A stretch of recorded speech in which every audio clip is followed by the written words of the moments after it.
됐어? 네, 알겠습니다. 제 1회 주도주청회 시작합니다.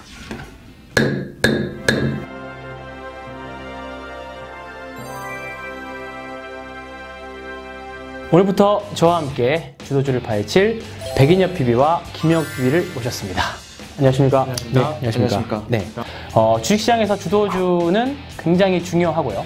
주도주에 대해서 앞으로 집중적으로 한 달에 한 번씩 저희가 정보를 드리도록 하겠습니다. 그러면 본격적으로 시작하기에 앞서서 자기소개와 각오 한번 하고 시작하도록 하겠습니다. 주도주에 숨어있는 리스크를 찾아낸 신한금융투자 주도주 가디언 김영욱 PB입니다. 항상 새로운 주도주를 찾아서 썸을 탈 주도주 사랑꾼 백인엽 PB입니다. 저는 여기서 만들어진 주도주를 끝까지 먹어야 된다는 생각으로 여러분께 정보를 전달해드릴 황유한 PB입니다.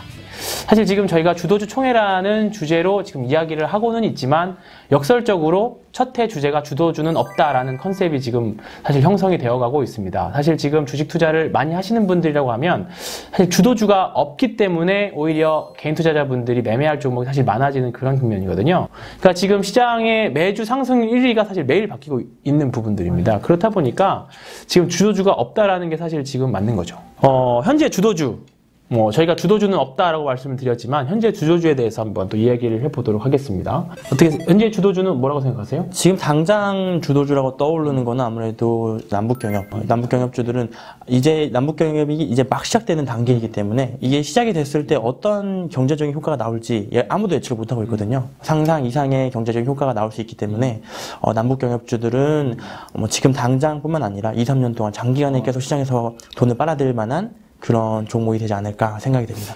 그에 이어서 사실 북한하고 미국의 대화 이후에 김정은 위원장의 대한민국이나 아니면 미국으로의 답방까지도 사실 기대하는 부분들이기 때문에 사실 지금 오늘 주식시장의 흐름만 놓고 봤을 때는 다들 관망하는 분위기들이 많았습니다. 그렇다고 하면 내일 정상회담의 결과에 따라서 더 큰 시세상승도 이루어질 수 있기 때문에 남북 경협주들이 주도주의 지위를 잃을 가능성은 남북 관계나 북미 관계가 급반전되지 않는 이상은 계속적으로 유효할 것으로 좀 저도 보고 있는 부분들입니다.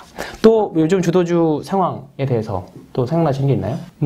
두 번째로 좀 생각이 나는 거는 아무래도 수소차 관련된 정부 정책이 좀 적극적으로 나오고 있어요. 이런 수소차 관련된 정책이 결국에는 수소차 관련된 종목들의 기대감을 심어주는 그런 움직임이 보이고 있어서 연초에는 수소차가 강하게 올랐다. 이것도 한번 좀 지켜봐야 될 만한 주도가 되지 않을까 생각이 됩니다. 그리고 저희가 또 개인적으로 생각하는 주도주는 1월 말에 중국에서 경기부양책이 굉장히 강력하게 나왔습니다. 근데 이번 경기부양책의 성격이 소비를 진작시킬 수 있는 경기부양책입니다. 그래서 지금 중국 소비주로 대표됐던 2013년, 14년도에 우리나라 중국 소비주로 분류됐던 주식들, 게임주들, 그 다음에 면세점이라던가, 그 다음에 콘텐츠 관련 주식들이 지금 현재 향후 중국 소비에 대한 기대감으로 지금 계속적으로 시세들이 나오고 있는 부분들입니다. 그래서 지금 얘기를 종합을 해보면 사실 주도주라고 하면 딱 이겁니다라고 나와야 되는데 사실 저희가 말하는 중에서도 되게 굉장히 중구난방적으로 나오지 않았습니까? 그렇다 보니까 지금 현재는 명확한 주도주를 찾기 어렵다라는 부분들이 좀 있습니다. 아마 다음 달에 찍게 되면 주도주에 대해서 다시 한번 저희가 고민을 해볼 수 있는 시간이 좀 나올 것 같고요. 그러면 지금까지 말씀드렸던 것처럼 각자 생각하는 주도주 다 다른 것처럼 거기서 사실 본인이 지금 계속 관심 있게 보고 있는 주도주 섹터라던가 종목이라던가 좀 소개를 시켜주셨으면 좋겠습니다. 이번에 제가 먼저 좀 말씀을 드려야 될 것 같은데 근데 이 춘추전국시대를 누가 만들었나 이렇게 보면 크리스마스 때부터죠. 외국인 우리 수급이 굉장히 지금 우리나라에 많이 들어오고 있거든요. 네. 그 중에서 전기전자 업종만 4조 8천억. 그리고 2월 달에만 코스닥에 한 6천억 정도를 하드웨어 반도체, OLED 쪽에 몰려 있습니다. 그럼 이렇게 보면 지금 외국인이 사고 있는 업종은 명확하게 보이거든요. 아무래도 미중 무역 분쟁 해소에 관련된 업종을 좀 사고 있다. 좀 이렇게 보여지고 있고 아무래도 지금 주도주고 조금 앞으로도 주도주가 될 수 있는 섹터가 전기전자 업종이 될 수 있지 않을까. 그러면 이 부분에 대해서 혹시 리스크는 뭐가 있을까요? 외국인 수급을 따라가는 매매 충분히 매력 있는 전략입니다. 근데 지금 최근에 이슈 중에 하나는 이제 MSCI 비중 내에서 이제 중국의 A주가 얼마나 편입되는지 그것도 이제 이번 주에 결정이 났었는데 아무래도 이제 중국 A주가 늘어나게 되면은 그거에 대해서 반대로 한국의 편입 비중은 좀 줄어드는 그런 것도 있기 때문에 외국인 수급이 지속해서 나올 거냐라는 건 좀 더 고민을 해봐야 될 것 같습니다. 만약에 이제 백인엽 PB님 말씀대로 외국인 수급이 지속해서 나온다고 하면은 외국인 수급을 쫓아서 가야 되는 게 맞지만 지금으로는 외국인 수급도 뚜렷하지 않다라고 보셔도 충분히 올승하지 않는 결과이기 때문에 외국인 수급보다는 좀 더 사회 전반적인 변화에서 나오는 모멘텀도 찾아보시는 게 좋을 것 같아요. 유통 채널의 온라인화가 최근에 많이 진행되고 그렇죠? 있는데 네. 관련 종목으로는 뭐 신세계 그룹의 전산화를 좀 책임지고 있는 신세계 INC나 같은 종목들 좀 찾아보시는 것도 충분히 매력 있지 않을까 싶습니다. 사실 지금 근데 두 분이 말씀하셨던 거는 좀 약간 반등을 하기는 했죠. 다 전체적으로 반등을 하긴 했지만 뭔가 시장에 섹시한 요소는 좀 부족하지 않나 개인적으로.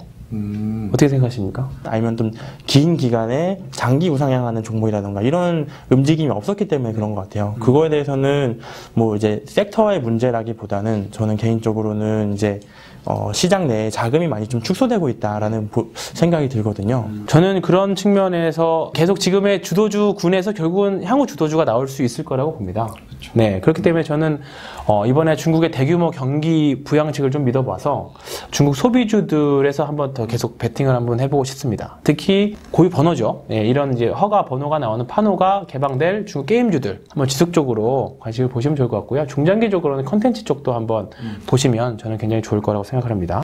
향후 주도주는 무엇일지에 대해서 한 번씩 또 말하는 시간을 갖도록 하겠습니다. 방금 말씀드리면 조금 다르긴 하지만 백인엽 PB님 말씀해 주신 것처럼 스마트폰 소재나 장비 업종에서 좀 보셔도 괜찮죠. 그렇죠. 이번에 큰 이슈가 있었죠. 그렇죠. 네. 뭐 이제 2월 21일 새벽에 이제 공개가 됐었던 삼성전자의 갤럭시 폴드 같은 경우에는 이제 획기적으로 디스플레이가 접히는 기술력을 보여줬거든요. 요거 관련해서 이제 디스플레이 소재나 디스플레이 장비 업종들도 한번 새로운 테마성으로 아니면 새로운 이제 주도주로 상승할 가능성이 높고 관련해서 이제 좀 소재 종목들 좀 보셔도 충분히 매력 있어 보이고 덕산 레오룩스 같은 그런 거만 보셔도 한번 다음 달에 또 얘기 나올 수 있지 않을까 생각이 되네요. 그 주도주를 찾는 방법 중에서 사실 뭐 패러다임의 변화를 사실 많이 찾아야 됩니다. 그렇다 보니까 사실 전기차라던가 아니면 수소차 이런 부분들의 주식이 사실 투자자분들은 이런 뭔가 되는 미래, 될 만한 미래에 대해서 사실 엄청난 환호를 하는 거죠. 이제 스마트폰에서 뭔가 새로운 한 단계 패러다임의 변화가 일어나고 있는 거죠. 이제 접는 핸드폰이라는. 그렇다 보니까 이제 이런 부분에 삼성전자의 큰 모멘텀으로도 작용할 수 있는 부분들이고 반도체에 대비해서 사실 상대적으로 부진했던 스마트폰 사업부가 이런 쪽에서 다시 또 업사이드를 받을 수 있다라고 하면 삼성전자의 주가의 큰 동력은 확실히 될 수 있을 거라고 생각은 합니다. 네. 그러면 백인엽 PB가 말하는 향후 주도주들. 네, 저도 형 PB 얘기에 굉장히 동의합니다. 그래서 OLED 이 소재 관련주는 당연히 봐야 한다 생각하고요. 그 최근 좀 올라오고 있는 게 나스닥에서 바이오 지수가 좀 많이 올라오더라고요. 그래서 올해 좀 향후 좀 주목할 만한 섹터로 반도체, 전기전자 그리고 바이오 이 두 개의 섹터를 좀 눈여겨 보시고 자기가 좋아하던 종목 다시 한번 보자. 이렇게 말씀드리고 싶네요. 사실 올해 전체적으로 코스피나 코스닥이나 실적 전망치에 대한 눈높이가 굉장히 많이 낮아져 있는 상태입니다. 그렇다 보니까 올해는 실적에 대해서 크게 영향을 사실 받을 거라고 생각하지 않습니다. 그렇다 보니까 지금 과연 성장성 있는 주식이 어느 거냐 또는 되는 미래에 대한 주식은 어느 거냐에 대한 사실 고민들이 많이 있는 부분들인데 일단 저는 남북경협주로 좀 한 번 더 가보도록 하겠습니다. 남북경협주. 네, 확실한 건 작년 1차 정상회담 때는 남북 경협주로 편입되어 있는 주식들이 다 우르르 올랐습니다. 맞습니다. 근데 작년 겨울을 지나고 올해 이제 2차 정상회담 지금 왔을 때는 종목별로 차별화가 나타나기 시작했습니다. 아마 3월 달 이후부터의 남북 경협주를 매매할 때는 정말 선택과 집중 전략이 굉장히 중요할 것 같고요. 백인엽 PB는 제약바이오, 네, 그리고 한국 PB는 소재주들 굉장히 가능성이 있습니다. 네, 그래서 이렇게 한번 저희가 예상을 해봤습니다. 그럼 오늘 한 내용 중에서 가장 중요하다고 생각하는 점 또는 꼭 하고 싶은 말 한 줄 평을 부탁드립니다. 이마트몰에서 쇼핑하실 때 쇼핑만 하지 마시고 신세계 INC 주식도 좋을 것 같습니다. 저는 주도주 찾기 외국인과 썸을 타자 정리하겠습니다. 남북 경협주는 이제 종목 압축이 필요하다. 이상으로 제1회 주도총회를 마치도록 하겠습니다.